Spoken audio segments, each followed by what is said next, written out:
Hello viewers, আসসালামু আলাইকুম। আজ হাজির হয়ে যাচ্ছি আমার বাড়িতে ছোট্ট একটি মুরগির খামারের ভিডিও নিয়ে। তো এই ভিডিওতে আপনারা দেখতে পারবেন আমার খামারে আমি কি জাতের মুরগি লালন পালন করি। তো চলুন আমরা খামারের ভিতরে যাই। অলরেডি আমি খাবার নিয়ে এসেছি মুরগিকে খাওয়ানোর জন্য। এই যে দেখতেই পাচ্ছেন ওদের ভীষণ ক্ষুধা লেগে গেছে, এ কারণে ওরা আমাকে দেখেই সবাই গেটের সামনে চলে আসছে খামারের। তো আমরা ভিতরে ঢুকবো এবং ওদেরকে খাবার দেব। যে আমি দেশি বিদেশি প্রত্যেকটা মুরগিকে কি খাবার দিয়ে থাকি। এটা হচ্ছে আমার ছোট্ট মেয়ে আরি। তো আমার মেয়েও আমার সাথে চলে আসছে দেখার জন্য, সে মুরগি খাওয়াবে এজন্য। তো আমি এখানে কিছু লতাপাতা এবং পানা জাতীয় খাবার এনেছি, কারণ দেশি বলেন বিদেশি বলেন সব প্রকারের মুরগিরাই বিভিন্ন ধরনের মুরগি শাকসবজি খেয়ে থাকে। আমি প্রতিদিন অন্তত একটার মধ্যেকে বিভিন্ন ধরনের সবজি দেওয়ার চেষ্টা করি, বিশেষ করে লতাপাতা। কারণ ইভেন আমি রান্নাবান্নার সময় যত কোটাকুটি করি, যত থাকে আমি সেগুলো ওদেরকে দিই খাবার জন্য, কারণ মুরগিরা এগুলো খুবই এনজয় করে খায়। এই যে দেখতেই পাচ্ছেন আমি আমার পুষ্কুনি থেকে কিছু পানা পাতা নিয়ে এসেছি, সেগুলো দিয়েছি। এই যে তারা সবাই খাচ্ছে। আমার কমেন্ট বক্সে অবশ্যই জানাবেন যে কি প্রজাতির মুরগি এ ধরনের লতাপাতা খায়, এবং মুরগির লতাপাতা খেলে কি কোনো সমস্যা হয়। আমার কমেন্ট বক্সে অবশ্যই আমার ভিউয়ার্সরা জানাবেন। আমার এখানে টোটালি 3 প্রজাতির মুরগি আছে। দেশি মুরগি আছে, তিতির আছে, তিতির আছে, ইভেন টাইগার মুরগি আছে। তো এটা হচ্ছে আমার ছোট্ট একটি খামার। তো আমি সবেমাত্র শুরু করেছি। তো এই মুরগিগুলো যে সাদা ছোট ছোট বাচ্চা দেখতে পাচ্ছেন, এগুলো হচ্ছে টাইগার মুরগি বাচ্চা। এগুলোর বয়স 1.5 মাস। আমি 1.5 মাস আগে এনেছিলাম একদিনের বাচ্চা। তো মাশাআল্লাহ আমার 11টা বাচ্চার 11টাই টিকে গেছে, একটাও মারা যায়নি এবং সুস্থ সবল আছে। তো চলুন দেখি আমার ঘরে মুরগি ডিম দিয়েছে কিনা। না, এখনো মুরগির ঘরে অলরেডি 2টো বসে আছে, এখনো ডিম দেয়নি। তো দেখতেই পাচ্ছেন। আর আমার খামারের সবচাইতে দুর্ধর্ষ হচ্ছে মোরগ। এই মোরগটা আমার কাছে ভীষণ ভালো লাগে এবং আমার মেয়েরও অনেক পছন্দের, কিন্তু এই মোরগটাকে আমি ছাড়ছি না, কারণ সে বের হলেই সবাইকে মারে।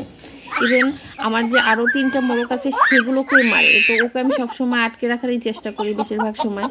তো এখন খাবার দিচ্ছি, এর জন্য বের করে দিচ্ছি।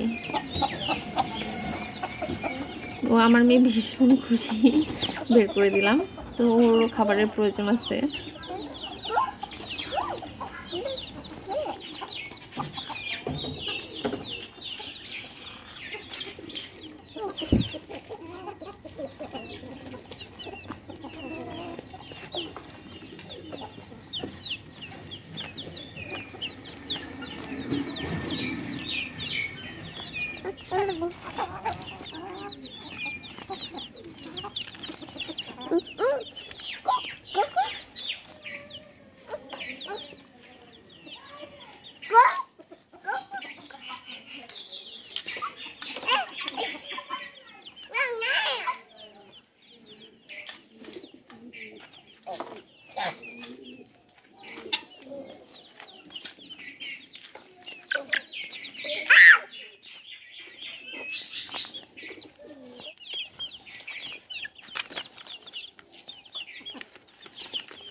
আমি আসলে খুবই সমস্যায় আছি। আমার যে তিতির মুরগি ৩ টে, আমি আসলে বুঝতে পারছি না এখানে পুরুষ কয়টা এবং মহিলা কোনটা এবং পুরুষ কোনটা।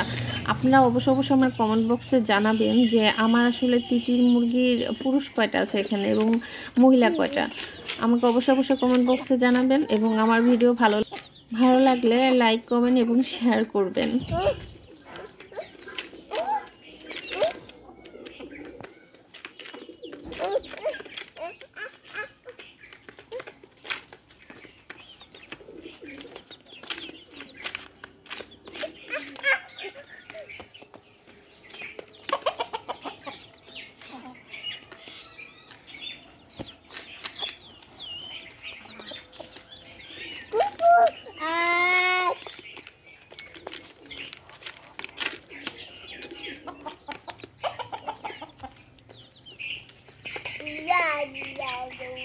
তো এই ছিল আমার খামারের আজকে ছোট্ট একটা ভিডিও।